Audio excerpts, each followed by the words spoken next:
prédication, ce n'est pas la morale. Beaucoup ne prêchent que la morale. Les relations humaines. La prédication, ce n'est pas prêcher les relations humaines, mais c'est prêcher la parole de Dieu. Jésus-Christ est venu dans ce monde. Il a donné sa vie comme la rançon de plusieurs. Il est mort, il est ressuscité, il est monté dans les cieux et il y revient bientôt. Soyez prêts, Jésus arrive. C'est ça la prédication. C'est pas tout le temps, l'homme et la femme sont comme ça. Exemple, l'homme et femme. Mais c'est plein sur l'internet.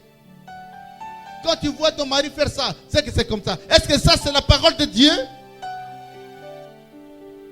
Dans la famille, si tu es celui qui a réussi le plus, il faut faire attention à ceux qui viennent à la maison tôt le matin. Est-ce que ça c'est la parole de Dieu?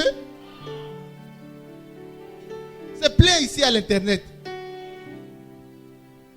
Si tu vois ton mari sortir et t'acheter une pomme, c'est que, mais est-ce que ça c'est la parole de Dieu?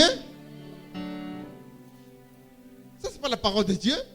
Même si ces petits exemples peuvent exister dans la prédication, mais c'est rudimentaire. La parole de Dieu, c'est prêcher ce que Dieu attend de nous. La parole de prédication, la parole de Dieu, c'est dire ce que Dieu veut que nous fassions.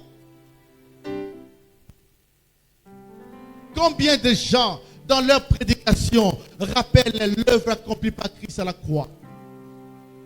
Combien, dans leur prédication, avertissent l'Église en disant « Attention, Jésus vient bientôt ». Combien de gens, dans leur prédication, disent « écoutez, abandonnez les ténèbres, venez à la lumière, parce que Jésus est la lumière ». Combien?